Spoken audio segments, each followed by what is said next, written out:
अस्सलाम वालेकुम क्लास। उम्मीद करता हूँ कि आप सारे के सारे खैर खैरियत से होंगे और अल्हम्दुलिल्लाह आप तो अपने घर पे पढ़ाई को एंजॉय कर रहे होंगे। तो आज की क्लास में हम लोग इंशाअल्लाह नस के पेपर्स को डिस्कस करेंगे जो कि आज आपसे पूछे गए। So now let me explain this to you. Question number 1, if a capacitor is connected with a battery and is fully charge then. देखो, अगर हमारे पास कोई भी जो कैपेसिटर है, अगर हमारे पास कोई भी कैपेसिटर किसी बैटरी से कनेक्ट होता है और अगर हमारे पास कैपेसिटर फुल चार्ज हो जाए, अगर हमारे पास जो कैपेसिटर है फिर अगर वो फुल चार्ज हो जाए, तो उस सूरत के अंदर उसका जो करंट है वो डिक्रीज होना शुरू हो जाता है। उसका जो करंट है वो डिक्रीज होना शुरू हो जाता है और कम होते होते होते होते होते होते एक टाइम आएगा कि हमारे पास जो करंट की वैल्यू है वो कितनी हो जाएगी। हमारे पास जो करंट की वैल्यू है वो जीरो हो जाएगी। तो हमेशा वाली बात याद रखिएगा कि अगर हमारे पास कोई भी कैपेसिटर है और अगर उसको बैटरी के साथ कनेक्ट किया गया है और अगर हमारे पास जो कैपेसिटर है फुली चार्ज हो जाएगा, तो उसकी जो करंट की वैल्यू है वो डिक्रीज होगी और कम होते होते होते होते एक वक्त आएगा कैसी हो जाएगी, जीरो हो जाएगी। साथ ही साथ यहाँ से एक बात ये भी पूछी जाती है कि अगर हमारे पास कोई एक कैपेसिटर हो, ठीक है, और अगर उसके साथ बैटरी कनेक्ट है और अगर हमारे पास जो कैपेसिटर है, फिर हम क्या करें, फिर हम जो है उस कैपेसिटर में डाइलेक्ट्रिक को इंसर्ट कर दें। फिर आप बताइए कि हमारे पास जो एनर्जी है उसके ऊपर क्या फर्क पड़ेगा। देखो, कैपेसिटर का हमारे पास जो फॉर्मूला होता है वो क्या होता है, वो होता है C = A E0/D। ये हमारे पास कैपेसिटर का फॉर्मूला होता है। अब अगर हम लोग डाइलेक्ट्रिक को यहाँ पर इंसर्ट कर देंगे, तो उस में हमारे पास जो कैपेसिटर का फॉर्मूला है वो कुछ इस तरीके से बन जाएगा, A E0 × ER/D। ये जो हमारे पास ER है, ये जो हमारे पास यहाँ पे ER है, ये हमारे पास रिलेटिव परमिटिविटी को शो कर रहा होता है। और ये हमारे पास जो ER है वो सिर्फ और सिर्फ हमारे पास नंबर होता है, 1 2 3 4 5 6 इस तरह का हमारे पास नंबर होगा। और ये हमारे पास डायमेंशन लेस क्वांटिटी है। कैसी क्वांटिटी है ये, हमारे पास जो ER है वो कैसी क्वांटिटी है, वो हमारे पास यहाँ पे डायमेंशन लेस क्वांटिटी है। ये सवाल पूछा गया था यूएचएस के पेपर में कि हमारे पास जो रिलेटिव परमिटिविटी है उसकी डायमेंशन बताइए। तो हमारे पास जो रिलेटिव परमिटिविटी होता है वो हमारे पास से नंबर होता है और उसकी वैल्यू 1 2 3 4 5 6 7 से लेकर सो ऑन चलती रहती है। और हमारे पास जो ER है वो हमारे पास डायमेंशन लेस क्वांटिटी है। अब देखो, जब हम लोग जो है वो कैपेसिटर में डाइलेक्ट्रिक को इंसर्ट कर देंगे, तो हमारे पास जो कैपेसिटर का फॉर्मूला है वो क्या बन जाएगा, C = A E0 × ER/D बन जाएगा। और हमारे पास जो ये A E0/D है, ये हमारे पास कैपेसिटर ऑन एयर के बराबर होता है। तो हमारे पास कैपेसिटर ऑन डाइलेक्ट्रिक का फॉर्मूला कुछ इस तरीके से दिखता है, that is capacitor on dielectric equals to capacitor on air multiply by relative permittivity. Okay. अब कभी कभार ये भी सवाल पूछा जाता है कि अगर हम लोग जो कैपेसिटर है, ठीक है, अगर उसके अंदर हम लोग डाइलेक्ट्रिक इंसर्ट करेंगे, तो आप मुझे बताइए कि एनर्जी के ऊपर क्या फर्क पड़ेगा। आप मुझे बताइए कि कैपेसिटर की एनर्जी के ऊपर क्या फर्क पड़ेगा। देखो, हमारे पास कैपेसिटर की एनर्जी का जो फॉर्मूला होता है ना, वो हमारे पास होता है U = ½ CV²। ठीक है। और हमारे पास जो U है यानी कि कैपेसिटर की एनर्जी जो है, ये कैपेसिटेंस के ऊपर जो है वो डायरेक्टली डिपेंड कर रही है। तो अगर हम लोग कैपेसिटर में क्या करें, डाइलेक्ट्रिक को इंसर्ट करें, तो हमारे पास जो उसकी एनर्जी है वो भी कैसी आ जाएगी, हमारे पास जो कैपेसिटर की एनर्जी है वो भी इंक्रीज हो जाएगी। अगर हम कैपेसिटर में डाइलेक्ट्रिक को इंट्रोड्यूस करें, तो कैपेसिटर की एनर्जी क्या हो जाएगी, इंक्रीज हो जाएगी। ये दो जो बातें हैं ये बहुत पूछी जाती हैं पेपर्स के अंदर। ओके, सुनो, इस केस के अंदर हमारे पास जो करंट की वैल्यू वो कैसी हो जाएगी, वो हो जाएगी जीरो। यानी कि जो करंट है वो सर्किट के अंदर या करंट जो है वो फ्लो करना नहीं होगा। ठीक है। सुनो, question number 2, an EMF of 10 volt is observe in one coil when current is changing at a rate of 5 ampere upon second in the other coil, what is the mutual inductance of the coil. अब देखिए, हमारे पास जो question है ये लिया गया है हमारे पास Faraday law of electromagnetic induction से। कहाँ से लिया गया है, ये हमारे पास Faraday law of electromagnetic induction से ये जो न्यूमेरिकल है ये लिया गया। अब देखो, फ्राडे लॉ ऑफ इलेक्ट्रोमैग्नेटिक इंडक्शन में हमारे पास जितने भी न्यूमेरिकल्स होते हैं वो सारे के सारे आसान है। सर आसान कैसे हैं, देखो आसान इस तरीके से है कि आपने फ्राडे लॉ ऑफ इलेक्ट्रोमैग्नेटिक इंडक्शन का कभी भी आपको सवाल नजर आ जाए, तो ये नंबर गेन करने के जो है वो हमारे पास न्यूमेरिकल्स होते हैं।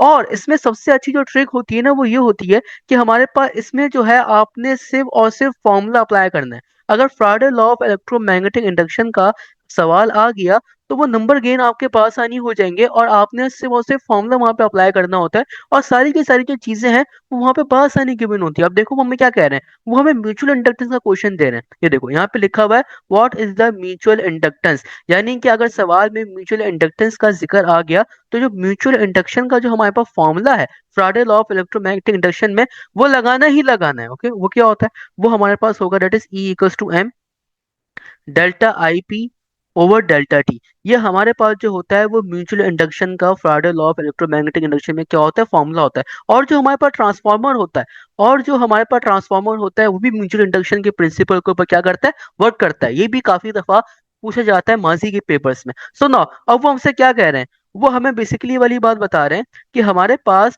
जो करंट चेंज हो रहा है वो किस रेट से हो रहा है। हमारे पास जो करंट चेंज हो रहा है वो 5 एम्पेयर अपॉन सेकंड से चेंज हो रहा है, यानी कि करंट की वैल्यू उन्होंने हमें दी हुई है 5 एम्पेयर, और जो हमारे पास टाइम है उसकी वैल्यू उन्होंने दी हुई है हमें 1 सेकंड। कितनी दी हुई है, उसकी वैल्यू उन्होंने हमें दी हुई है 1 सेकंड। तो अगर मैं अपना फॉर्मूला लिखूं तो वो कुछ इस तरीके से बनेगा, E equal to M delta I P upon delta T. हमारे पास जो ईएमएफ की वैल्यू है क्वेश्चन में वो कितनी गिवन है, वो जो गिवन है वो हमें गिवन है 10 वोल्ट। तो मैंने ई की जगह पे यहाँ पे लिख दिया 10, और हमारे पास जो म्यूचुअल इंडक्टेंस का सिंबल है वो हमारे पास आ गया 5 multiply by delta I P upon delta T. ये जो delta I P upon delta T है ये हमारे पास रेट है करंट का, ठीक है। और उन्होंने हमें करंट की रेट की कितनी वैल्यू दी हुई है, वो दी हुई उन्होंने हमें 5 एम्पियर अपॉन सेकंड, यानी कि delta I P upon delta T. इस पूरी जगह पे मेरे पास आ गया 5 एम्पियर अपॉन सेकंड, जिसको आप 5 भी कह सकते हो। ओके, तो यहाँ पे आपके पास आ गया 5। अब क्या होगा, अब ये 5 को आप नीचे भेज दो 10 के, तो ये आपके पास बन जाएगा 10/5 = m। अब देखो 5 वन सा 5 होता है और 5 टू सा 10 होता है, यानी कि मेरे पास जो म्यूचुअल इंडक्टेंस है उसकी कितनी वैल्यू आ रही है, उसकी वैल्यू मेरे पास आ रही है 2 हेनरी। यूनिट को लगाना ना भूलें, उसकी जो वैल्यू आ रही है वो मेरे पास आ रही है 2 हेनरी। म्यूचुअल इंडक्टेंस और सेल्फ इंडक्टेंस, इन दोनों का फॉर्मूला हमारे पास, सॉरी, इन दोनों का जो यूनिट होता है वो हमारे पास हेनरी ही चल रहा होता है। तो ऑप्शन नंबर टी हमारे पास is the right answer. Question number 3, effect on resistance of a wire if length is double and area is half. अब देखो अगर मैं आपसे पूछूं, रेजिस्टेंस के ना हमारे पास यूजुअली दो फॉर्मूलाज होते हैं। करंट एंड इलेक्ट्रिसिटी में हमारे पास जो रेजिस्टेंस है उसके दो फॉर्मूलाज होते हैं। तो पहला फॉर्मूला होता है ना हमारे पास, वो होता है resistance at 0 degree Celsius. Resistance at 0 degree पे हमारे पास जो फॉर्मूला होता है वो क्या होता है रेजिस्टेंस का, वो होगा हमारे पास R equals to rho l upon a. जो आप लोग R equals to rho l upon a पढ़ रहे होते हो ना, ये आपके पास फॉर्मूला होता है रेजिस्टेंस एट 0 डिग्री सेल्सियस पे। ठीक है, किस पे होता है, एट 0 डिग्री सेल्सियस पे होता है। और सिमिलरली आपके पास एक और रेजिस्टेंस का फॉर्मूला होता है, वो होता है resistance at above 0 degree Celsius. उसका हमारे पास जो फॉर्मूला होता है, उसका हमारे पास जो फॉर्मूला होता है वो होता है that is R T equals to R not 1 + alpha delta T. ये हमारे पास जो रेजिस्टेंस होता है ये उसका अबव 0 डिग्री सेल्सियस का फॉर्मूला होता है। क्या होता है, R T equals to R not 1 + alpha delta T. R T हमारे पास बेसिकली रेजिस्टेंस है एट वो टेम्परेचर जिसपे आपने पूछी गई है। आर नॉट हमारे पास वो रेजिस्टेंस होती है 0 डिग्री सेल्सियस पे। अल्फा हमारे पास कांस्टेंट होता है जो कि गिवन होगा, और डेल्टा टी ओपन हो गया बन जाएगा T2 - T1। और एक इसकी जो T1 की वैल्यू है वो हमारे पास 0 होगी। ओके, खैर अब हमें पता है कि जब रेजिस्टेंस एट 0 डिग्री सेल्सियस होता है तो उसका फॉर्मूला हमारे पास होता है R equal to rho l upon a. ये जो रो है ये हमारे पास स्पेसिफिक रेजिस्टेंस है। रो क्या है, रो हमारे पास स्पेसिफिक रेजिस्टेंस है जो कि हमारे पास मटेरियल के ऊपर डिपेंड करती है और साथ ही साथ टेम्परेचर के ऊपर करती है। ओके, हमारे पास जो स्पेसिफिक रेजिस्टेंस है, हमारे पास जो ये स्पेसिफिक रेजिस्टेंस है ये हमारे पास लेंथ के ऊपर डिपेंड नहीं करती है, और ये हमारे पास जो क्रॉस सेक्शन एरिया है ये उसके ऊपर डिपेंड नहीं करती। ये हमारे पास मटेरियल के ऊपर डिपेंड करती है कि हमारे पास जो मटेरियल है वो गोल्ड है, सिल्वर है, कॉपर है, वो क्या है, और टेम्परेचर के ऊपर ये डिपेंड करती है। ठीक है, सो नाउ अब हमारे पास जो रेजिस्टेंस है वो डायरेक्टली प्रोपोर्शनल होती है लेंथ ऑफ द कंडक्टर पे, और हमारे पास जो रेजिस्टेंस है वो इनवर्सली प्रोपोर्शनल होती है एरिया ऑफ द कंडक्टर के ऊपर। ठीक है, अब वो हमसे कह रहे हैं कि आप बताइए कि रेजिस्टेंस की वैल्यू के ऊपर क्या इफेक्ट आएगा कि अगर मैं लेंथ की वैल्यू को डबल कर लूं और मेरे पास जो एरिया है वो उसकी वैल्यू को हाफ कर लूं। तो मुझे बताइए कि हमारे पास जो रेजिस्टेंस है उसके ऊपर क्या फर्क पड़ेगा। अब देखो मुझे पता है कि अगर मैं R equals to l upon a लिखूं, ओके, और मेरे पास जो कंडक्टर है, ठीक है, उसकी लेंथ मेरे पास डबल हो रही है, तो यहाँ पे मेरे पास आ गया 2L। और मेरे पास जो एरिया है, ठीक है, उसकी वैल्यू कितनी हो रही है, एरिया की वैल्यू हो रही है मेरे पास हाफ, तो यहाँ पे मैंने लिख दिया A/2। अब ये जो मेरे पास 2 है जो कि नीचे है ये ऊपर जाएगा, और ऊपर जो न्यूमरेटर में 2 है वो उससे मल्टीप्लाई हो जाएगा, तो ये मेरे पास आएगा 2 multiply by L upon A. Now 2 multiply हो गया, मेरे पास आ जाएगा 4, तो 4 मल्टीप्लाई बाय एल अपॉन ए। इससे क्या मिला, इससे मुझे वाली बात पता चल गई कि अगर मैं किसी भी कंडक्टर की जो लेंथ है, अगर मैं उसको डबल करूं, और अगर मैं किसी भी कंडक्टर का जो एरिया है अगर मैं उसको हाफ करूं, तो मेरे पास जो रेजिस्टेंस की वैल्यू होगी, ठीक है, वो कितने टाइम इंक्रीज हो जाएगी, मेरे पास जो रेजिस्टेंस की वैल्यू हो जाएगी वो इंक्रीज हो जाएगी 4 टाइम्स। कितने टाइम इंक्रीज हो जाएगी, वो मेरे पास 4 टाइम्स इंक्रीज हो जाएगी। ओके, लेकिन क्वेश्चन ऑप्शन में तो मुझे कहीं पे गिवन नहीं है, तो option number D is the right answer. So now question number 4, a force of 10 newton makes an angle of 30 degree with the Y axis, what will be the magnitude of X component. अब देखो ये जो सवाल है ये हमारा scalars and vectors से लिया गया। स्केलर्स एंड वेक्टर्स के अंदर ना हम लोग एक फॉर्मूला पढ़ते हैं, और वो हम लोग वो वाला फॉर्मूला होता है that is F X equal to F cos theta, और एक होता है F Y equal to F sine theta. ये जो दो फॉर्मूलाज हैं, इन दो फॉर्मूलाज को यूज करके आप फोर्स ऑन एक्स कंपोनेंट और फोर्स ऑन वाई कंपोनेंट की जो वैल्यूज हैं वो बात नहीं लगा सकते हैं। लेकिन इन फॉर्मूलाज में आपके पास एक रिस्ट्रिक्शन है, वो आपके पास रिस्ट्रिक्शन ये है कि जो फॉर्मूलाज हैं ये जब यूटिलाइज होंगे, जब आपके पास जो एंगल है यानी कि आपके पास जो थीटा है, अगर वो पॉजिटिव एक्स एक्सिस से बन रहा होगा, अगर वो पॉजिटिव एक्स एक्सिस से बन रहा होगा, तब आप जो है ये फॉर्मूला यूज करोगे। अगर आपके पास जो एंगल है या आपके पास जो थीटा है, अगर वो पॉजिटिव एक्स एक्सिस से बन रहा होगा, तब आप ये जो है ये वाले फॉर्मूलाज यूज करोगे। लेकिन लेकिन अगर आपका एग्जामिनर अगर वो एंगल को विद पॉजिटिव वाई एक्सिस से बनाए, तो उसके लिए हमारे पास फॉर्मूला ये बन जाता है F x equals to F sine theta और F y equals to F cos theta. ये फॉर्मूला हम कब यूज करेंगे, ये फॉर्मूला हम जब यूज करेंगे जब हमारा जो एग्जामिनर है अगर वो एंगल को बनाए विथ पॉजिटिव वाई एक्सिस से, अगर वो एंगल को मेजर करे विथ पॉजिटिव वाई एक्सिस से, तब हम लोग ये फॉर्मूला यूज करेंगे F x equals to F sine theta और F y equals to F cos theta. Okay, बाद जो टीचर्स हैं वो इसको इस तरीके से भी कराते हैं कि अगर हमारा जो एंगल है वो किसी भी एक्सिस से बन रहा होगा, तो कॉस उसके साथ चले जाएगा। ओके, अब देखो इसकी बेसिकली इसकी जो डेफिनेशन है वो इस तरीके से होती है कि अगर हमारा जो एंगल है वो वाई एक्सिस से बनेगा, ओके, तो हमारे पास कॉस वाई एक्सिस में चले जाएगा। अब देखो हमारा जो एंगल है वो वाई एक्सिस से बन रहा है, तो हमारे पास जो कॉस है वो वाई एक्सिस पे जाएगा। ओके, ओके ना, अब क्वेश्चन क्या कह रहा है, क्वेश्चन कह रहा है कि हमारे पास एक फोर्स है 10 न्यूटन की जो कि 30 डिग्री का एंगल बना रही है वाई एक्सिस के साथ। आपने ये बताना है कि उसका जो मैग्नीट्यूड है वो एक्स कंपोनेंट के साथ जो है उसकी कितनी वैल्यू होगी। ओके सुनो, अब वो हमसे कह रहे हैं कि हमारे पास जो एंगल है वो मेजर हो रहा है with the Y axis. Question में आपका जो एग्जामिनर है वो आपको खुद लिख के देगा कि आपका जो एंगल है वो वाई एक्सिस के साथ मेजर हो रहा है या आपका जो एंगल है वो विद एक्स एक्सिस के साथ मेजर हो रहा है, ठीक है, तो इस पे घबराना घबराना नहीं है।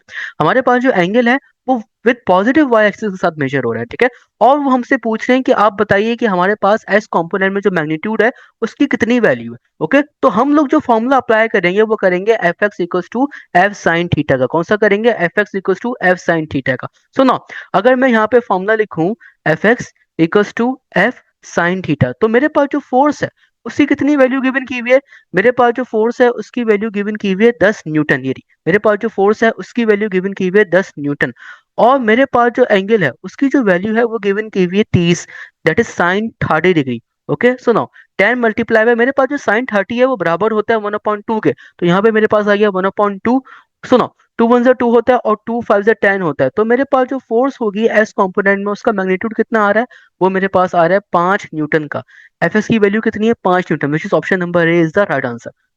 Question number 5, zero is significant only when. देखो हमारे पास सिग्निफिकेंट फिगर से कुछ ना कुछ रूल्स होते हैं, ये मैं आपको नीचे एक क्वेश्चन आ रहा है उसमें करवाऊंगा। ओके, हमारे पास जो जीरो है जब काउंट होगा या तो हमारे पास डेसिमल लगे हुए हों राइट हैंड साइड पे, या फिर जीरो हमारे पास जब काउंट होगा जब ये जो जीरो है ये बिटवीन आ जाए टू नॉन सिग्निफिकेंट फिगर्स के। Okay, which is option number A is the right answer. और जो नीचे क्वेश्चन आ रहा है उसके अंदर मैं आपको इंशाल्लाह सिग्निफिकेंट फिगर्स के जो रूल्स हैं वो वहां पे सॉल्व करा देंगे। So now question number 6, a body initially at rest travel a distance of 100 metre in 5 seconds with constant acceleration, what is the final velocity at the end of 5 seconds. अब हमारे पास जो वेलोसिटी है उसका formula होता है V F equals to V I plus 8, ये हमारे पास वेलोसिटी का फॉर्मूला है। क्वेश्चन में हमें कहा जा रहा है कि हमारे पास एक बॉडी है जो कि स्टार्ट हो रही है रेस्ट से। जब भी कोई बॉडी स्टार्ट होगी रेस्ट से तो उस सूरत में उस बॉडी की जो इनिशियल वेलोसिटी है वो हो जाएगी 0 मीटर पर सेकंड। कितनी हो जाएगी? वो हमारे पास होगी 0 मीटर पर सेकंड। तो V F equals to V I plus A T में हमारे पास जो वी आई है ये पूरा जीरो हो जाएगा। तो हमारे पास फाइनल वेलोसिटी बचेगी V F equals to A T. हमसे कह रहे हैं कि आप काइंडली वेलोसिटी पता लगाइए eight the end of 5 second. आखिरी के 5 सेकेंड में जो है आप वेलोसिटी पता लगाइए। अब देखो हमारे पास जो टी है उसकी वैल्यू गिवन की हुई है उन्होंने 5 सेकेंड्स, और हमारे पास जो एक्सेलरेशन है उसकी वैल्यू उन्हें हमें नहीं पता। तो हम एक्सेलरेशन की जो वैल्यू है वो निकालेंगे। अगर मैं यहाँ पे सेकंड इक्वेशन ऑफ मोशन का इस्तेमाल करूँ तो वो क्या होता है? वो होता है S equals to V I T plus का हाफ ए टी स्क्वायर। तो यहाँ पे मेरे पास जो एक्सेलरेशन है उसकी वैल्यू हम लोग बआसानी यहाँ से पता लगा सकते हैं। अब क्वेश्चन में मुझे कहा गया था कि मेरे पास जो बॉडी है वो स्टार्ट हो रही है फ्रॉम रेस्ट से। इसका मतलब ये कि जो इनिशियल वेलोसिटी है वो उसकी जीरो है। अगर वी आई जीरो है तो अगर जीरो मेरे पास टी से मल्टीप्लाई होगा तो ये फैक्टर भी मेरे पास जीरो हो जाएगा। और मेरे पास जो फॉर्मूला है वो कुछ इस तरीके से बनेगा S equals to half A T square. अब अगर मुझे एक्सीलरेशन की वैल्यू चाहिए तो मैं एक्सीलरेशन की वैल्यू को सेपरेट कर लेता हूँ। तो मेरे पास हो जाएगा a equals to s multiply by two upon t square. Now अब मेरे पास जो डिस्प्लेसमेंट है बॉडी का वो कितना गिवन है? वो गिवन है 100 मीटर। और उसके लिए मेरे पास जो टाइम है वो कितना गिवन है? वो है मेरे पास 5 सेकंड का। तो मैंने एस की जगह पे मैंने लिख दिया 100 × 2 और टाइम मुझे कितना गिवन है? 5 सेकंड का। ठीक है, और 5 का स्क्वायर करूंगा तो मेरे पास आ गया यहाँ पे 5 का स्क्वायर। सो नाउ 100 × 2 अपॉन 5 का स्क्वायर कितना होता है? 25 होता है। और अगर मैं 100 को डिवाइड कराऊं 25 से तो कैसे करेंगे? 25 × 1 = 25 होता है, और 25 4 सा मेरे पास जो होता है वो होता है 100। और 4 2 सा कितना होगा? 4 2 सा जो होगा वो मेरे पास होगा 8 मीटर पर सेकंड स्क्वायर। कितना होगा? वो मेरे पास होगा 8 मीटर पर सेकंड स्क्वायर। यानी कि मेरे पास जो एक्सेलरेशन की वैल्यू वो कितनी आ रही है? वो मेरे पास आ रही है 8 मीटर पर सेकंड स्क्वायर। अब अगर मैं दोबारा वेलोसिटी का फॉर्मूला लिखूं तो वो होता है V F equals to A T. क्योंकि मेरे पास जो बॉडी की इनिशियल वेलोसिटी थी वो तो मेरे पास जीरो थी। ओके, तो मेरे पास जो एक्सेलरेशन है वो कितनी आ रही है? वो मेरे पास आ रही है 8। और जो मुझे टाइम गिवन किया हुआ है वो कितना गिवन किया हुआ है? वो गिवन किया हुआ है आखिरी के 5 सेकंड का। कितना गिवन किया हुआ है? 5 सेकंड का टाइम गिवन किया हुआ है। तो यहाँ पे मैंने लिख दिया 5। सुनो, 8 5 से कितना होता है? 8 5 से मेरे पास होता है 40। तो मेरे पास जो वेलोसिटी आ रही है बॉडी की वो कितनी आ रही है? वो मेरे पास आ रही है 40 मीटर पर second, which is option number D is the right answer. सुनो question number 7, which of the following is the derived unit. अब हमारे पास जो एसआई यूनिट होता है उसके अंदर जो बेस क्वांटिटीज होती हैं वो टोटल होती हैं हमारे पास 7। वो कौन कौन सी हमारे पास बेस क्वांटिटीज होती हैं? एक हमारे पास होती है लेंथ, एक हमारे पास होती है मास, एक हमारे पास होती है टाइम, एक हमारे पास होती है करंट, एक हमारे पास होती है मोल, एक हमारे पास होती है टेम्परेचर, और एक हमारे पास होती है ल्यूमिनस इंटेंसिटी। ये हमारे पास 7 तरह की जो है वो बेसिक क्वांटिटीज हैं, या फिर आप कह सकते हो कि हमारे पास ये 7 तरह की फंडामेंटल क्वांटिटीज हैं जो हम एसआई सिस्टम के अंदर पढ़ते हैं। इनके अलावा हमारे पास कोई सी भी क्वांटिटी होगी तो वो हमारे पास कहलाएगी ड्राइव क्वांटिटी। ठीक है, और हमें सबको पता है कि हमारे पास जो लेंथ होता है, लेंथ का यूनिट एसआई में कितना होता है? मीटर होता है। मास का यूनिट हमारे पास एसआई में कितना होता है? केजी होता है। टाइम का यूनिट हमारे पास एसआई में कितना होता है? सेकंड होता है। करंट का यूनिट हमारे पास एसआई में कितना होता है? एम्पियर होता है। और हमारे पास मोल जो होता है उसका यूनिट हमारे पास जो होता है वो मोल ही होता है। टेम्परेचर का यूनिट हमारे पास एसआई के अंदर कितना होता है? केल्विन होता है। और ल्यूमिनस इंटेंसिटी का हमारे पास यूनिट होता है एसआई के अंदर, वो कितना होता है? वो हमारे पास कैंडेला होता है। ओके, सो इन 7 के अलावा हमारे पास कोई सी भी जो क्वांटिटी होगी वो हमारे पास कैसी क्वांटिटी कहलाएगी? वो हमारे पास ड्राइव क्वांटिटी कहलाएगी। तो हमारे पास ये जो पास्कल है ये हमारे पास न्यूटन अपॉन मीटर स्क्वायर से बनता है। सर आपको कैसे पता चला न्यूटन अपॉन मीटर स्क्वायर से बनता है? देखो हमारा प्रेशर का फॉर्मूला क्या होता है? प्रेशर का फॉर्मूला हमारे पास होता है pressure equal to force upon area. तो फोर्स का यूनिट हमारे पास आ गया न्यूटन, एरिया का यूनिट आ गया हमारा मीटर स्क्वायर। तो न्यूटन अपॉन मीटर स्क्वायर हमारे पास किसके बराबर होता है? पास्कल के। जो जूल होता है ये हमारे पास न्यूटन इंटू मीटर के बराबर होता है। आपने वर्क डन का फॉर्मूला पढ़ा होगा। वर्क डन का फॉर्मूला हमारे पास होता है W equals to F dot D. Force का यूनिट हमारे पास आता है न्यूटन, और डी यानी कि डिस्प्लेसमेंट का यूनिट जो होता है वो हमारे पास आता है मीटर। तो न्यूटन इंटू मीटर मिला के हमारे पास कितना बनता है? जूल बनता है। और जो कूलम है वो हमारे पास बनता है Q equals to I multiply by T से। जब हम एम्पियर को टाइम से यानी कि सेकंड से मल्टीप्लाई करते हैं तो हमारे पास जो है वो कूलम की फॉर्मेशन यहाँ पे हो जाती है, दैट इज सी। तो हमारे पास ये तीनों की तीनों हमारे पास जो यूनिट है ये हमारे पास सारे के सारे ड्राइव यूनिट है, इनमें से कोई से भी हमारे पास जो है वो बेस यूनिट हमारे पास नहीं है। तो ऑल ऑफ दीज हमारे पास इज द राइट आंसर, क्योंकि सारे के सारे हमारे पास ड्राइव है। Question number 8, which one of the following has the greatest number of significant figures. अब देखो सिग्निफिकेंट फिगर्स का क्वेश्चन आ गया। अब सिग्निफिकेंट फिगर्स के हमारे पास जो रूल्स होते हैं वो 6 7 8 पता नहीं कितने होते हैं, तो उन सबको याद करने बैठते हैं तो बहुत ज्यादा टाइम कंज्यूम होता है। इससे अच्छा ये है कि आप इस क्वेश्चन में वो रूल समझ लो। देखो हमारे पास जो पहला रूल होता है ना सिग्निफिकेंट फिगर्स का, वो क्या होता है, वो हमारे पास ये होता है कि जितने भी हमारे पास लेफ्ट हैंड साइड में, जितने भी हमारे पास लेफ्ट हैंड साइड में जीरोस होंगे, ठीक है, वो हमारे पास कैसे कंसीडर होंगे, वो हमारे पास कंसीडर होंगे नॉन सिग्निफिकेंट। कैसे होंगे वो हमारे पास नॉन सिग्निफिकेंट जो है वो कंसीडर होंगे। जितने भी जीरोस हमारे पास लेफ्ट हैंड साइड पे होंगे वो हमारे पास नॉन सिग्निफिकेंट जो है वो कंसीडर होंगे। नाउ रूल नंबर 2 ये कहता है जितने भी जीरोस हमारे पास राइट हैंड साइड पे होंगे और अगर उनके साथ डेसिमल नहीं है, और अगर उनके साथ हमारे पास डेसिमल नहीं है, ओके, तो वो हमारे पास कैसे कंसीडर होंगे, वो भी हमारे पास नॉन सिग्निफिकेंट कंसीडर होंगे। तो जो हमारे पास ये दो जीरो है ये भी हमारे पास नॉन सिग्निफिकेंट है। ये हो गया रूल नंबर 2। ना रूल नंबर 3 क्या है, रूल नंबर 3 हमें ये वाली बात कहता है कि जितने भी हमारे पास जो जीरोस हैं, ठीक है, अगर वो दो नॉन जीरो डिजिट्स के बीच में आएंगे, जितनी भी हमारे पास जीरोस हैं, ठीक है, अगर वो दो नॉन जीरो डिजिट्स के बीच में आएंगे तो वो ऐसा काउंट होंगे एज अ सिग्निफिकेंट फिगर्स। तो ये मेरे पास जो दो जीरो जो कि दरमियान में आ गए हैं मेरे पास 5 के और 3 के, ये मेरे पास काउंट होंगे एज अ सिग्निफिकेंट फिगर्स, ठीक है। और जो मेरे पास ऑप्शन नंबर डी है इसके अंदर भी मेरे पास रूल नंबर 3 जो है वो बआसानी अप्लाई हो रहा है। तो ये मेरे पास सारे के सारे रूल्स ओके सिग्निफिकेंट फिगर्स के, इसके अलावा 4 5 और होते हैं, इंशाल्लाह उसकी बात हम लोग अगली वीडियो के अंदर करेंगे। ओके, तो हम हमसे कह रहे हैं विच of the following has the greatest number of significant figures. अगर मैं ऑप्शन नंबर ए की बात करूं तो ऑप्शन नंबर ए में मेरे पास कितने सिग्निफिकेंट फिगर्स हैं। ऑप्शन नंबर ए की जो वैल्यू है वो लिखी हुई है 0.00456।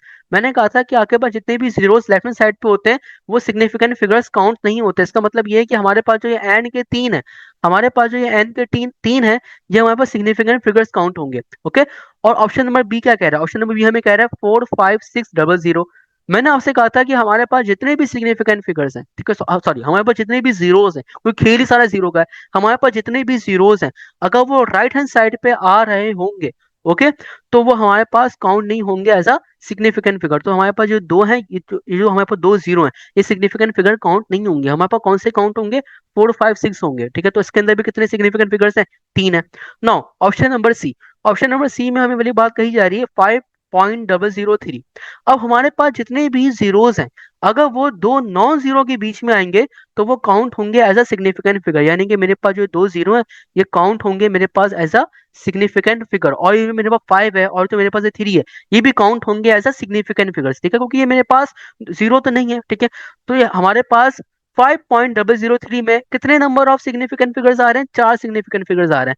अब वो हमसे कह रहे थे कि आप ये बताइए कि इन तमाम में मेरे पास कितने ज्यादा नंबर ऑफ सिग्निफिकेंट फिगर्स हैं। तो जो ऑप्शन नंबर सी है वो हमारे पास राइट आंसर है कि इसके अंदर मेरे पास कुल मिला के कितने सिग्निफिकेंट फिगर्स हैं, इसके अंदर कुल मिला के मेरे पास जो है वो 4 सिग्निफिकेंट फिगर्स आ रहे हैं। Question number 9, at what angle Compton shift double of Compton's wavelength. अब देखो हमारे पास जो कॉम्पटन्स वेवलेंथ का फॉर्मूला है वो होता है delta lambda equals to H upon M not C bracket 1 minus का कॉस थीटा।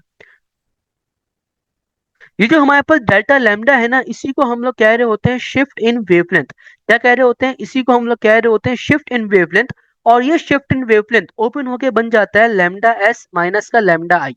ये लैम्डा एस माइनस का लैम्डा आई लिखने की वजह ये है कि हमें एक्सपेरिमेंट से ये वाली बात पता चली है कि हमारे पास जो स्कैटर्ड वेवलेंथ होती है, हमारे पास जो स्कैटर्ड वेवलेंथ है, पास सिंपल सा क्वेश्चन है, हमारे पास जो स्कैटर्ड वेवलेंथ है वो हमेशा ज्यादा होती है as compare to incident wavelength से। जब भी हमने लेमडा एस माइनस का लेमडा आई यहाँ पे पुट किया। अब हमारे पास सिनेरियो ये है कि वो हमें कह रहे हैं कि आप बताइए कि हमारे पास क्या एंगल होना चाहिए कि जो कॉम्पटेंस वेवलेंथ है वो डबल हो जाए कॉम्पटेंस शिफ्ट के। तो हमारे पास जो कॉम्पटेंस वेवलेंथ है ये हमारे पास एंगल डिपेंडेंट फॉर्मूला है, ठीक है। यानी कि हमारे पास जो डेल्टा लैम्डा है या फिर शिफ्ट इन वेवलेंथ है वो थीटा के ऊपर डिपेंड कर रही है। अब अगर आप थीटा की वैल्यू 90 डिग्री को पुट करते हैं, अगर आप थीटा की वैल्यू 90 डिग्री पुट करते हैं तो हमारे पास जो आंसर आएगा वो आएगा delta lambda equal to H upon M not C. Okay. और अगर आप और अगर आप थीटा की वैल्यू 0 डिग्री पुट करते हैं तो हमारे पास जो आंसर बनेगा वो बनेगा delta lambda equal to H upon M not C bracket 1 minus का कॉस 0 डिग्री। ओके, तो कॉस 0 मेरे पास बराबर होता है 1 के, तो पॉजिटिव 1 से नेगेटिव 1 कैंसिल हो जाएगा और उस सूरत के अंदर मेरे पास जो कोई भी शिफ्ट इन वेवलेंथ है वो नहीं होगी। और और अगर मैं चाहता हूं कि मेरे पास जो शिफ्ट इन वेवलेंथ है वो डबल हो जाए कॉम्पटेंस वेवलेंथ के, तो मैं क्या करूंगा, मैं थीटा की जगह पे लिखूंगा 180 डिग्री। कितना लिखूंगा, मैं थीटा की जगह पे लिखूंगा 180 डिग्री। और अगर मैं डेल्टा लैम्डा लिखता हूँ तो वो मेरे पास होगा delta lambda equal to H upon M not C bracket 1 minus का कॉस 180। मेरे पास जो कॉस 180 होता है, वो बराबर होता है -1 के। ओके, सुनो, delta lambda equal to H upon M not C bracket 1 minus का 1। ओके, अभी जो मेरे पास माइनस है, ये माइनस इस माइनस को मल्टीप्लाई होकर बना देगा प्लस, तो मेरे पास फॉर्मूला बन जाएगा H upon M not C bracket 1 + 1 cos theta, sorry 1 + 1। Okay, सुनो, 1 + 1 मेरे पास जो होता है बराबर हो जाए 2 के, तो मेरे पास आंसर आ जाएगा 2 एच अपॉन एम नॉट सी। यानी कि मेरे पास जो है वो 180 डिग्री, मेरे पास 180 डिग्री वो एंगल है जिस पर मेरे पास जो कॉम्पटेंस वेवलेंथ है, ओके, वो डबल हो जाती है। कितनी हो जाती है, मेरे पास जो कॉम्पटेंस वेवलेंथ है वो डबल हो जाती है। तो option number C is the right answer. और ये मेरे पास जो होता है, अगर मैं आपसे पूछूं कि मुझे बताइए कि मेरे पास जो है वो मैक्सिमम वेवलेंथ कब होगी कॉम्पटेंस के अंदर, तो उसका भी आंसर मेरे पास जो होता है वो 180 डिग्री होता है। Now question number 10, dimension of modulus of elasticity are. देखो, मॉडुलस ऑफ इलास्टिसिटी को ना हम लोग कह रहे होते हैं यंग्स मॉडुलस। इसको हम लोग यंग्स मॉडुलस के नाम से भी जानते हैं, यंग्स मॉडुलस। अब हमारे पास जो यंग्स मॉडुलस का फॉर्मूला है, अगर मैं स्ट्रेस स्ट्रेन को याद करूं तो वो होता है मेरे पास stress equals to modulus of elasticity, okay, multiply by strain. ठीक है। अभी मेरे पास जो स्ट्रेन है ये मेरे पास डायमेंशन लेस क्वांटिटी, कैसी क्वांटिटी है, ये जो स्ट्रेन है ये हमारे पास डायमेंशन लेस क्वांटिटी है। तो मॉडुलस ऑफ इलास्टिसिटी को आप यंग्स मॉडुलस नहीं भी लिखोगे फिर भी हमारे पास कोई बात नहीं होगी। खैर, हमारे पास जो स्ट्रेस है वो बराबर होता है मॉडुलस ऑफ इलास्टिसिटी के मल्टीप्लाई बाय हमारे पास स्ट्रेन के। और जो हमारे पास स्ट्रेन है ये हमारे पास डायमेंशन लेस क्वांटिटी है। अगर ये डायमेंशन लेस क्वांटिटी है इसका मतलब ये है कि हमारे पास ये कोई इसकी डायमेंशन नहीं है। और जो हमारे पास स्ट्रेन होगा ना, या तो वो आपको यूजुअली बताऊं ऐसा लिखा हुआ नजर आता है, दैट इज कोई वैल्यू है मेरे पास, let's suppose 2 metre upon metre. इस तरीके से हमारे पास जो होता है वो स्ट्रेन की वैल्यू लिखी हुई नजर आती है, क्योंकि हमारे पास जो स्ट्रेन है वो एक अदद डायमेंशन लेस क्वांटिटी है। तो ये डायमेंशन लेस क्वांटिटी इसका मतलब ये है कि हमारे पास वो सिर्फ नंबर है और नंबर की हमारे पास कोई डायमेंशन नहीं होती, तो मैं इसको इग्नोर कर रहा हूँ। तो मेरे पास फिर अगर मुझे डायमेंशन निकालनी है मॉड्यूलस ऑफ इलास्टिसिटी की, तो उसके लिए मेरे पास ये फॉर्मूला बनता है स्ट्रेस इक्वल्स टू ई। अभी जो मेरे पास स्ट्रेस है ना, इसको हम लोग सेकेंड ऑर्डर ऑफ टेंसर के नाम से भी जानते हैं। किस नाम से भी जानते हैं, सेकेंड ऑर्डर ऑफ टेंसर के नाम से भी हम इसको जानते हैं। टेंसर क्या है, टेंसर बेसिकली आपके पास जो है उसको ऐसे डिफाइन किया जाता है कि वो फिजिकल क्वांटिटी है जिसको मैग्नीट्यूड भी चाहिए और जिसको एक से ज्यादा डायरेक्शन चाहिए, ठीक है, वो बेसिकली हमारे पास कहला रही होती है टेंसर। अब मुझे चाहिए बेसिकली मॉडुलस ऑफ इलास्टिसिटी की डायमेंशन। तो ना अब मेरे पास जो स्ट्रेस है इसका फॉर्मूला क्या होता है, इसका जो फॉर्मूला बनता है मेरे पास बनता है फोर्स अपॉन एरिया, ये इसका फॉर्मूला बनेगा। और हमारे पास जो फोर्स है उसकी कितनी डायमेंशन होगी, फोर्स की मेरे पास जो डायमेंशन होगी वो होगी mlt-2।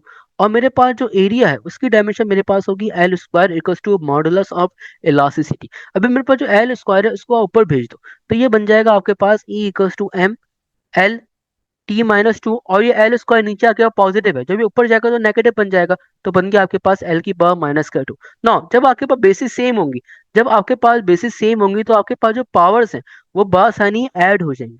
तो ये हो जाएगा आपके पास एम l-1 और t-2, यानी कि आपके पास जो मॉडुलस ऑफ इलास्टिसिटी है उसकी आपके पास डायमेंशन क्या है, मॉडुलस ऑफ इलास्टिसिटी की आपके पास डायमेंशन है वो है M L inverse t-2, which is option number A आपके पास राइट आंसर है।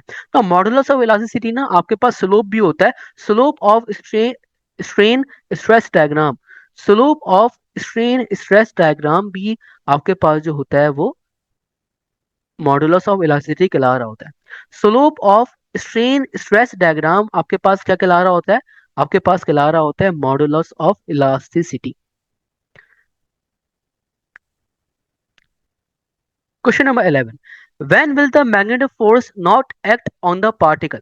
अब देखो हमारे पास जो मैग्नेटिक फोर्स होता है उसका जो फॉर्मूला है वो क्या होगा? उसका फॉर्मूला हमारे पास होता है F equals to Q V B sine theta. वो हमसे कह रहे हैं कि आप ये बताइए कि हमारे पास जो मैग्नेटिक फोर्स है वो चार्ज पार्टिकल के ऊपर कब एक्ट नहीं करती। ओके, तो देखो उसके हमारे पास दो रीजन। पहला रीजन हमारे पास ये होगा कि हमारे पास जो चार्ज है वो रेस्ट के अंदर हो। कैसा हो? चार्ज हमारे पास रेस्ट के अंदर हो। जब भी चार्ज हमारे पास रेस्ट के अंदर होगा तो उसकी वेलोसिटी हमारे पास हो जाएगी जीरो। तो उस सूरत के ऊपर हमारे पास जो मैग्नेटिक फोर्स है वो भी उस चार्ज पार्टिकल के ऊपर अप्लाई नहीं होगी। ठीक है, ये पहला रीजन है। दूसरा रीजन हमारे पास ये होता है कि अगर हमारे पास कुछ ऐसी कंडीशन बन जाए जिसकी वजह से हमारे पास जो थीटा है, थीटा की ऐसी वैल्यू रखी जाए कि उस सूरत में हमारे पास जो साइन की वैल्यू है वो जीरो हो रही है। ओके, तो उस सूरत में भी हमारे पास जो मैग्नेटिक फोर्स है वो एक्ट नहीं करती किसी भी चार्ज पार्टिकल के ऊपर। अब थीटा की वैल्यू कैसे जीरो हो सकती है? देखो हमारे पास जो थीटा है ना, ये हमारे पास एंगल होता है between the velocity and the magnetic field. ये उन दोनों के दरमियान का एंगल होता है थीटा। अब अगर मेरे पास जो वेलोसिटी है, अगर वो मैग्नेटिक फील्ड की डायरेक्शन में रखी जाए, अगर मेरे पास चार्ज पार्टिकल की वेलोसिटी और मेरे पास मैग्नेटिक फील्ड, इन दोनों की डायरेक्शन अगर मेरे पास हो जाए सेम, सेम का मतलब है कि अगर इन दोनों की जो मेरे पास डायरेक्शन है ये दोनों आपस में हो जाए पैरेलल, तो उस सूरत के अंदर मेरे पास थीटा होगा 0 डिग्री। और मेरे पास जो साइन जीरो होता है वो होता है मेरे पास जीरो। यानी कि अगर मैं थीटा की वैल्यू जीरो रखूं, और वो कब होगा ऐसा? ऐसा जब होगा जब मेरे पास जो वेलोसिटी है चार्ज पार्टिकल की वो मैग्नेटिक फील्ड के साथ पैरेलल हो जाए, तो उस सूरत के अंदर मेरे पास थीटा जीरो होगा, साइन जीरो जीरो होता है, और मेरे पास जो पूरी मैग्नेटिक फोर्स है वो कैसी हो जाएगी? वो मेरे पास हो जाएगी जीरो। सुनो, when will the magnetic force not act on the charge particle? ऐसा कब होगा? ऐसा जब होगा जब मेरे पास जो वेलोसिटी है वो पैरेलल हो जाएगी मेरे पास मैग्नेटिक फील्ड के, विच is option number A is the right answer. Question number 2, the inertia of a body is a quantitative measure of its mass. अब देखो हमारे पास जो न्यूटन का लॉ है ना, न्यूटन का first law of motion, Newton का फर्स्ट लॉ ऑफ जो मोशन होता है इसको हम लोग कह रहे होते हैं लॉ ऑफ इनर्शिया। और लॉ ऑफ इनर्शिया को या फिर सिर्फ इनर्शिया को हम लोग ऐसे भी डिफाइन करते हैं कि किसी भी बॉडी की एबिलिटी कि वो कितने अच्छे से अपने ऊपर लगने वाले चेंज को रेजिस्ट कर रही है अपनी स्टेट को चेंज करने में, उससे हम लोग कह रहे होते हैं इनर्शिया। आपने अक्सर और पेशतर एग्जाम्पल भी सुनी होगी कि मैं अगर मेरे पास एक बस है, लेट्स सपोज कि मेरे पास एक बस है और ये बस मूव हो रही है और इस बस के अंदर मैं खड़ा हूँ। ठीक है, और ये बस मेरे पास राइट हैंड साइड की डायरेक्शन में मूव हो रही है और इस बस के अंदर मैं खड़ा हूँ। ठीक है, तो अगर बस मूव हो रही है तो मैं भी मूव हो रहा हूँ और मेरी वेलोसिटी वही होगी जो बस की वेलोसिटी होगी। ठीक है, अचानक से क्या हुआ? अचानक से मेरे पास जो बस है उसने ब्रेक अप्लाई कर लिया। ठीक है, तो मैं क्या जाऊंगा? मैं बेसिकली जो आगे चले जाऊंगा क्योंकि मैं पहले आगे ही जा रहा था। ठीक है, और अगर बस ने ब्रेक मारा, ठीक है, तो मैं अभी भी आगे ही जाऊंगा। ठीक है, क्योंकि ये मेरी बॉडी की एबिलिटी है कि वो लगने वाले की वो चेंज जो हो रहा है वो उसको रेजिस्ट कर रही है। ठीक है, अगर बस मेरे पास रुक रही है और बस की पहले जो स्पीड थी, ठीक है, अगर वो कुछ ना कुछ थी और वो राइट हैंड साइड में जा रही थी, और अगर बस ने अचानक से ब्रेक मार लिया तो मैं आगे जाऊंगा। मैं आगे इसी वजह से जाऊंगा कि मेरी बॉडी की ये एबिलिटी है कि वो अपने ऊपर लगने वाले चेंज को रेजिस्ट नहीं करेगी। ठीक है, अपने ऊपर लगने वाले चेंज को रेजिस्ट करेगी अपनी स्टेट को चेंज करने में। ठीक है, सो ना जब भी जो है मेरे पास जो बॉडी है वो इस तरीके से आगे जाती है। और आपने अक्सर देखा भी होगा कि अगर आप बस में ट्रैवल कर रहे हो और अगर बस ड्राइवर ने गलती से ब्रेक जो है वो मार लिया, लगा दिया, तो सारे के सारे आगे चले जाते हैं। ठीक है, ड्यू टू इनर्शिया। सुनो, जिस बॉडी का जितना ज्यादा मास होगा ना उस बॉडी का जो इनर्शिया है वो उतना ही ज्यादा होगा। Question number 30, under balance condition the Wheatstone bridge principle is. अब देखो बैलेंस कंडीशन बेसिकली हमारे पास उन कंडीशंस को कहा जाता है, बैलेंस कंडीशन उन कंडीशंस को कहा जाता है कि जिसमें हमारे पास गैल्वानोमीटर के अंदर से गुजरने वाला जो करंट है, गैल्वानोमीटर के अंदर से जो गुजरने वाला करंट है, अगर वो जीरो हो जाए तो उस कंडीशन को हम लोग कह रहे होते हैं बैलेंस पोटेंशियल। ओके, अब हमारे पास जो व्हीटस्टोन ब्रिज होता है, एक तो वो अननोन रेजिस्टेंस को फाइंड आउट करने के लिए यूटिलाइज होता है, और व्हीटस्टोन ब्रिज जो है ना वो ऐसे प्रिंसिपल के ऊपर काम करता है, that is R1/R2 equals to R3/R4। अगर मेरे पास दो रेजिस्टेंस, दो रेजिस्टेंस लगी हुई है, ठीक है, उन दोनों रेजिस्टेंस का मेरे पास अगर रेशियो जो है, अगर वो बराबर हो जाए दो अलग रेजिस्टेंस जो सर्किट में लगी हुई है, तो मेरे पास ऐसी कंडीशन को कहेंगे बैलेंस पोटेंशियल। सुनो, अब मेरे पास रेशियो किस किस का बराबर होना चाहिए, तो मेरे पास एक जो रेजिस्टेंस है वो लिखी हुई है P, एक लिखी हुई है Q, एक लिखी हुई है मेरे पास R, और एक लिखी हुई है मेरे पास S। ओके, अब मेरे पास अगर मैं चाहता हूं कि मेरे पास ये जो है कोई भी व्हीटस्टोन स्टोन ब्रिज है ये बैलेंस पोटेंशियल के प्रिंसिपल के ऊपर वर्क कर रहा है, तो इसका मतलब ये कि गैल्वानोमीटर लगा हुआ है, इसके अंदर से करंट फ्लो नहीं कर रहा। ओके, इसका सिंपल मतलब मेरे पास ये, तो मेरे पास जो रेजिस्टेंस के जो रेशियो है वो आपस में कैसे होने चाहिए, बराबर होने चाहिए, यानी कि जो मेरे पास पी रेजिस्टेंस का, इसका जो मेरे पास रेशियो है वो क्यू के रेशियो के बराबर होना चाहिए, यानी कि P/Q इक्वल्स टू जो मेरे पास आर है, ये दोनों आपस में जो है वो डिवाइड होनी चाहिए, फिर इक्वल्स टू R/S। तो अगर गैल्वानोमीटर इस सर्किट को देखते हुए P/Q इक्वल्स टू R/S को फॉलो कर रहा है, तो उस सूरत में मेरे पास जो गैल्वानोमीटर है वो बैलेंस पोटेंशियल के प्रिंसिपल के ऊपर क्या कर रहा है, वर्क कर रहा है, that is P/Q equals to R/S। Now question number 14, magnetic lines of force. देखो हमारे पास जो मैग्नेटिक लाइंस ऑफ फोर्स है ना वो कभी भी इंटरसेक्ट नहीं करती हैं। अब इसी वजह से नहीं करती कि लेट सपोज मेरे पास एक कंडक्टर है, और इस कंडक्टर की विसिनिटी में मेरे पास एक अदर मैग्नेटिक फील्ड है, जो कि इन द फॉर्म ऑफ कैसी होती है, कॉन्सेंट्रिक सर्कल्स होती है। अब मेरे पास जो किसी भी कंडक्टर की विसिनिटी में जो मैग्नेटिक फील्ड है वो in the form of concentric circles होती हैं, तो इन मैग्नेटिक फील्ड की मेरे पास जो डायरेक्शन है वो, क्योंकि मैग्नेटिक फील्ड है वेक्टर क्वांटिटी, उसका मैग्नीट्यूड भी होगा और उसकी डायरेक्शन भी होगी। मैग्नीट्यूड तो आप निकाल दोगे आसानी by the help of formula, लेकिन उसकी जो डायरेक्शन है वो आप कैसे निकालोगे। तो मैग्नेटिक फोर्स की या फिर मैग्नेटिक लाइंस ऑफ फोर्स की या फिर मैग्नेटिक फील्ड इंटेंसिटी की मेरे पास जो डायरेक्शन होगी वो उस पॉइंट का टेंजेंट डिसाइड कर रहा होगा। कैसे डिसाइड कर रहा होगा, वो उस पॉइंट का टेंजेंट डिसाइड कर रहा होगा। और मेरे पास टेंजेंट बेसिकली एक ऐसी लाइन होती है, ठीक है, जो कि सर्कल के एक पॉइंट को टच करते हुए गुजर जाती है, तो ऐसी लाइन को हम लोग कहेंगे टेंजेंट लाइन। और मेरे पास जो टेंजेंट्स होंगी वो कभी भी आपस में दूसरे को इंटरसेक्ट नहीं करती, चाहे वो मैग्नेटिक लाइंस ऑफ फोर्स हो, चाहे वो मेरे पास इलेक्ट्रिकल लाइंस ऑफ फोर्स हो, चाहे वो मेरे पास इलेक्ट्रिकल लाइंस ऑफ फोर्स हो, ये कभी भी आपस में इंटरसेक्ट नहीं करती। सिमिलरली अगर मेरे पास कोई बॉडी है जो किसी भी सर्कुलर पाथ के ऊपर मूव हो रही है, उस बॉडी की मेरे पास जो लीनियर वेलोसिटी की जो डायरेक्शन है, ठीक है, वो भी टेंजेंट बता रहा होता है, और उसका भी टेंजेंट आपस में इंटरसेक्ट नहीं करता। ओके, तो मेरे पास मैग्नेटिक लाइंस ऑफ फोर्स हो या इलेक्ट्रिकल लाइंस ऑफ फोर्स हो, ये कभी भी आपस में इंटरसेक्ट नहीं करती। Question number 15. In head-to-tail rule, the line which joins tail of the first vector with the head of the last vector is called. अब देखो मेरे पास जो हेड टू टेल रूल है या हेड टेल रूल है, ये मेरे पास बेसिकली एक ऐसा रूल है जिसकी मदद से मैं जो वेक्टर्स हैं उनको ज्वाइन कर सकता हूँ। क्या कर सकता हूँ, मेरे पास जो वेक्टर्स हैं क्या कर सकता हूँ, मैं उनको बासानी ज्वाइन कर सकता हूँ। अब मैं हेड टू टेल रूल की मदद से जितने भी मेरे पास वेक्टर्स हैं, जितने भी मेरे पास वेक्टर्स हैं उनको मैं ज्वाइन कर सकता हूँ। और इसको ज्वाइन करने का तरीका क्या है, ज्वाइन करने का तरीका बेसिकली सिंपल ये है कि पहले वेक्टर के हेड पर, ठीक है, फर्स्ट वेक्टर के हेड पर, फर्स्ट वेक्टर के हेड पर, फर्स्ट हेड वेक्टर लिख दिया, ठीक है, फर्स्ट वेक्टर के हेड पे सेकंड वेक्टर की टेल को रखें। फर्स्ट वेक्टर के हेड पे सेकंड वेक्टर की टेल को रखें, और ये प्रोसेस चलता रहता है। पहले फर्स्ट वेक्टर के हेड पे सेकंड वेक्टर की टेल को रखते हैं, फिर सेकंड वेक्टर के हेड पे थर्ड वेक्टर की टेल को रखते हैं, ठीक है। फिर क्या करते हैं, फिर हमारे पास जो होता है सिनेरियो ये होगा कि अगर आपने रिजल्टेंट को ड्रॉ करना है, तो रिजल्टेंट को ड्रॉ करने पे हम लोग ये करते हैं कि आप फर्स्ट वेक्टर की टेल को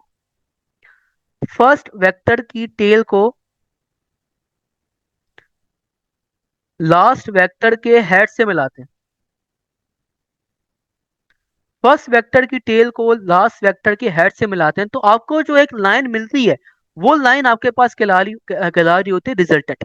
लेट सपोज कि अगर हम छोटी सी डायग्राम बना के आपको दिखा दें, तो मेरे पास पहला ये वेक्टर होगा, ठीक है, ये मेरे पास फर्स्ट वेक्टर है, ठीक है। अब देखो इस फर्स्ट वेक्टर के हेड पे सेकंड वेक्टर की टेल को रखना है, ठीक है, तो देखो मैंने सेकंड वेक्टर की टेल ऐसे रख दी, ठीक है। अब अगर मुझे रिजल्टेंट ड्रॉ करना है, कैसे करेंगे? रिजल्टेंट ड्रॉ करने का जो तरीका होता है वो ये होता है कि फर्स्ट वेक्टर की टेल को लास्ट वेक्टर के हेड से मिला दिया जाए, ये रहा, तो ये मेरे पास रिजल्टेंट होता है। तो now in head tail rule the line which joins tail of the first vector with the head of the last vector is called, इस वेक्टर को हम लोग कहेंगे रिजल्टेंट वेक्टर। और हेड टू टेल रूल हमारे पास जो होता है वो इन्फिनिटी वेक्टर्स को भी ज्वाइन करने के काबिल होता है, यानी कि इसके अंदर कोई लिमिटेशन नहीं होती कि आपने दो वेक्टर ज्वाइन करने, तीन करने, चार करने, पांच करने, छह करने, आपने लातादार करने जितने आपके पास वेक्टर्स हो। लॉ ऑफ ट्राइंगल्स और लॉ ऑफ पैरेललोग्राम्स में हमारे पास क्या है? लिमिटेशंस है। Now question number 16, the capacitive reactance at a 0.1 microfarad at 1000 hertz equal to, अब देखो हमारे पास कैपेसिटिव रिएक्टेंस जो होता है उसका हमारे पास फॉर्मूला होता है एक्स सी इक्वल्स टू 1/ओमेगा सी। अब ये जो ओमेगा है ये ओपन होके मेरा बन जाएगा 2 पाई एफ। तो मेरे पास कैपेसिटिव रिएक्टेंस का फॉर्मूला होगा वो होगा 2 पाई एफ सी। अब मेरे पास जो टू है वो टू है, तो देखो पाई की वैल्यू मेरे पास होती है 3.14, लेकिन जो मैं सॉल्व कर रहा हूँ इसके अंदर कैलकुलेटर अलाउ नहीं है। तो इसका मतलब ये है कि जो मेरे पास पाई है उसकी वैल्यू को मैं राउंड ऑफ कर रहा हूँ, वैसे तो 3.14 होती है लेकिन मैं पाई की वैल्यू को 3 ले रहा हूँ। ओके, और एफ एफ बोले तो फ्रीक्वेंसी, फ्रीक्वेंसी गिवन की हुई है हमें 1000 हर्ट्ज, यहाँ मैं लिख दिया 1000 मल्टीप्लाई बाय कैपेसिटेंस, कैपेसिटेंस की जो वैल्यू है वो गिवन की हुई है 0.1 माइक्रोफैराड, तो यहाँ पे मैंने लिखा 0.1, 1 माइक्रो का मतलब होता है 10 की पावर माइनस का 6, तो यहाँ पे आ गया 10 की पावर माइनस का 6। नाउ तो 0.1 का मेरे पास जो पॉइंट है मैं एक पॉइंट आगे शिफ्ट कर रहा हूँ, तो जितनी बार मैं पॉइंट आगे शिफ्ट करूंगा उतनी बार मैं न्यूमिनेटर में 10 की पावर माइनस में लिखूंगा। अब मैं एक बार पॉइंट आगे शिफ्ट कर रहा हूँ तो मैं न्यूमिनेटर में एक बार 10 के ऊपर माइनस में लिखूंगा, दैट इज माइनस का 1, 10 की पावर माइनस का 1। सुनो, X C equals to 1/2 multiply by 3। अभी मेरे पास जो हजार है जो यहाँ पे लिखा हुआ है, इस हजार को मैं ऐसे लिख सकता हूँ, दैट इज 10 की पावर 3। जब 10 की पावर 3 करूंगा तो वो मेरे पास हजार के बराबर आएगा। तो 1/2 मल्टीप्लाई बाय 3 मल्टीप्लाई बाय 10 की power cube multiply by 1 multiply by 10 की पावर माइनस का 1 मल्टीप्लाई बाय 10 की पावर माइनस का 6। Okay, so now basis same होंगी तो पावर हमारे पास ऐड हो जाएंगे। जब 10 की पावर माइनस के 1 में 10 की पावर माइनस का 6 ऐड होगा तो मेरे पास बन जाएगा 10 की पावर माइनस का 7, और 10 की पावर माइनस का 7 जब 10 की पावर 3 में ऐड होगा तो मेरे पास बन जाएगा 10 की पावर माइनस का 4।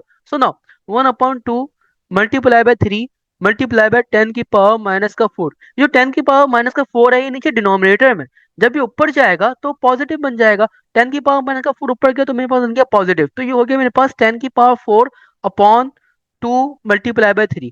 अब मेरे पास 2 3 से मल्टीप्लाई हो रहा है, ठीक है, जब मेरे पास 2 3 से मल्टीप्लाई होगा तो मेरे पास बन जाएगा 6।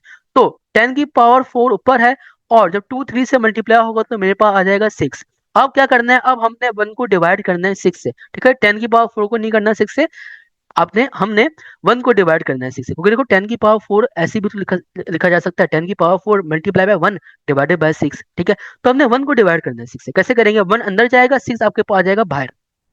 सुना, पॉइंट लगाएंगे, जीरो बढ़ाएंगे, 6 1 6 होता है, 10 माइनस 6 आपके पास बराबर होता है 4 के, पॉइंट ऊपर लगा हुआ है नीचे हम लोग इक्वल जीरो बढ़ा देंगे तो यहाँ पे आपके पास आ गया इक्वल जीरो।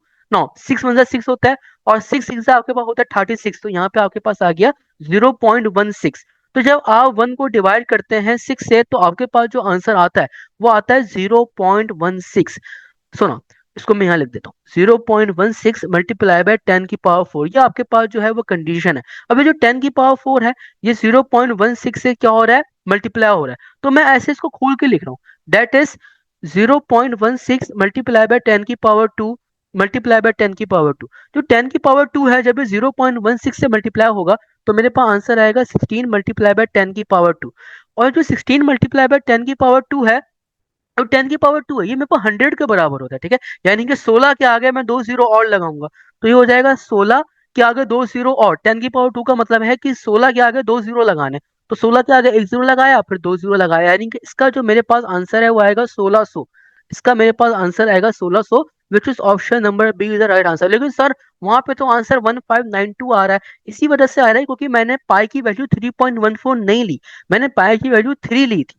ओके, तो मुझे पता था कि मेरे पास जो आंसर है मुझे क्लोज तरीन आंसर जो है वहां पे टिक करना होगा। और जो मुझे ऑप्शन गिवन होते हैं ना वो भी ऐसे गिवन होते हैं कि मैं बड़ा आसानी से डिस्टिंग्विश कर सकता हूँ कि मेरे पास विच वन इज राइट और which one is wrong. Okay, तो टेंशन बिल्कुल भी नहीं लेनी। Question number 7, according to special theory of relativity, length of a body along the direction of motion related to an observer with the velocity comparable with the velocity of light। अब हमारे पास जो length contraction का formula होता है वो होता है L equal to L not multiply by under root 1 - का V square upon C square. Length contraction के अंदर हमारे पास क्या होगा कि हमारे पास जो लेंथ है वो हमेशा कैसी होगी, हमेशा हमारे पास जो लेंथ है वो छोटी होगी। जो एल नॉट है ना, इसको आप लोग कह रहे होते हो प्रॉपर लेंथ। कैसी लेंथ कह रहे होते हो, इसको हम लोग कह रहे होते हैं कभी कभी प्रॉपर लेंथ। सो नाउ हमारे पास लेंथ कॉन्ट्रैक्शन में जो लेंथ है वो हमेशा कैसी होगी, छोटी होगी। तो option number B is the right answer. बाकी टाइम हमारे पास डायलेट होगा, मतलब कि इंक्रीज होगा, और मास में भी वेरिएशन है। Question number 18, if charge particle kept at rest experience an electromagnetic force. देखो, अगर हमारे पास चार्ज पार्टिकल रेस्ट के अंदर रखा हुआ है ना, ऊपर मैंने आपको बात बताई थी कि हमारे पास का मतलब ये है कि जो बॉडी की वेलोसिटी है वो कैसी है, जीरो। और अगर बॉडी की वेलोसिटी जीरो है तो बॉडी उस वक्त जो है मैग्नेटिक फोर्स, कोई भी फोर्स उस बॉडी के ऊपर या उस चार्ज पार्टिकल के ऊपर अप्लाई नहीं होगी। लेकिन अगर मैं लॉरेंस फोर्स की बात करूं, जो कि हमारे पास समेशन होता है मैग्नेटिक फोर्स का और इलेक्ट्रिकल फोर्स का। ओके, तो इलेक्ट्रिकल फोर्स जो है वो हमारे पास उस चार्ज पार्टिकल के ऊपर क्या होगी, अप्लाई हमेशा हो रही होगी। So the electrical field must not be zero if the charged particle is kept at rest, जब भी। Question number 19, a body of mass 5 kg initially at rest is moved by a force of 2 newton on smooth horizontal surface, the work done by the force in 10 seconds is। अब हमारे पास अगर question में work done का तस्करा आ गया तो इसका मतलब ये है कि वर्क डन का फॉर्मूला लगाना ही लगाना है। वो होता है W equals to F D. अब मेरे पास फोर्स तो है, लेकिन मेरे पास जो डिस्प्लेसमेंट है वो नहीं है। इसका मतलब ये कि मुझे डिस्प्लेसमेंट मालूम करना है। सो नाउ डिस्प्लेसमेंट मेरे पास जो होता है वो होता है 2s equal to V F square minus का वी आई स्क्वायर। हम लोग यहाँ से भी अप्लाई कर सकते हैं, और s equal to V I T plus का हाफ ए टी स्क्वायर हम लोग यहाँ से भी जो है वो डिस्प्लेसमेंट मालूम कर सकते हैं। लेकिन हमें हमेशा डाटा की रिकॉर्डिंग अपनी कैलकुलेशन करनी होती है, ठीक है। सुनो, अगर मैं डिस्प्लेसमेंट का फॉर्मूला लिखूं तो वो बनेगा मेरे पास s equal to V I T plus का हाफ ए टी स्क्वायर। अब हमें एग्जामिनर कह रहा है कि हमारे पास जो बॉडी है वो स्टार्ट हुई है रेस्ट से, ये लिखा हुआ इनिशियली एट रेस्ट। रेस्ट का मतलब ये है कि बॉडी की इनिशियल वेलोसिटी मेरे पास हो गई जीरो। तो मेरे पास जो एस है वो हो गया S equals to 1/2 A T square. अब मुझे क्वेश्चन में एक्सीलरेशन नहीं गिवन, तो कैसे करेंगे, हम एक्सीलरेशन मालूम कर लेंगे। कैसे करेंगे, अगर मैं न्यूटन का सेकंड लॉ रिवाइज कर रहा हूँ, न्यूटन का सेकंड लॉ लिखूं, तो वो मेरे पास होगा एफ इक्वल्स टू एम ए।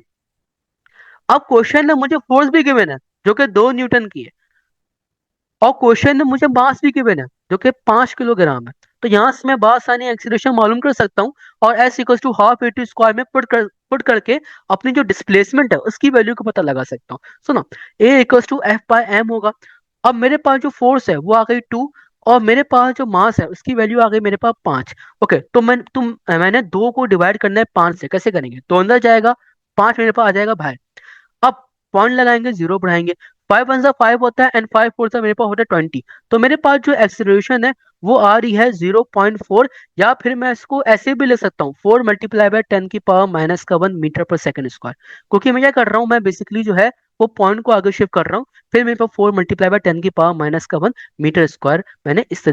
10⁻⁻⁻⁻⁻⁻⁻⁻⁻⁻⁻⁻⁻⁻⁻⁻⁻⁻⁻⁻⁻⁻⁻⁻⁻⁻⁻⁻⁻⁻⁻⁻⁻⁻⁻⁻⁻⁻⁻⁻⁻⁻⁻⁻⁻⁻⁻⁻⁻⁻⁻⁻⁻⁻⁻⁻⁻⁻⁻⁻⁻⁻ अब मुझे एक्सीलरेशन पता चल गई, तो मैं s equal to 4 × 10⁻⁻⁻⁻⁻⁻⁻⁻⁻⁻⁻⁻⁻⁻⁻ half E T square के अंदर पुट करके अपनी जो डिस्प्लेसमेंट की वैल्यू है मैं उसको बआसानी पता लगा सकता हूँ। Okay, so s equal to 1/2 multiply by acceleration की वैल्यू मेरे पास आ गई 4, और जो टाइम है, टाइम की वैल्यू मुझे गिवन की हुई है 10 सेकंड। ये रहा, टाइम की वैल्यू मुझे गिवन की हुई है 10 सेकंड। तो मल्टीप्लाई बाय 10⁻⁻⁻1 मल्टीप्लाई बाय 10 का स्क्वायर, क्योंकि जब टी की जगह पर 10 लिखूंगा और 10 का स्क्वायर होगा तो 10 स्क्वायर ही हो जाएगा वो, ठीक है। सुनो, अब क्या होगा कि 10⁻⁻1 और 10⁻2 जब बेसिस सेम होती है तो पावर मेरे पास हो जाती है एड्स। जब 10⁻2 में 10⁻1 ऐड होंगे तो मेरे पास सिर्फ बनेगा 10⁻1, और 2 × 1 = 2 होता है, और 2 × 2 = 4 होता है।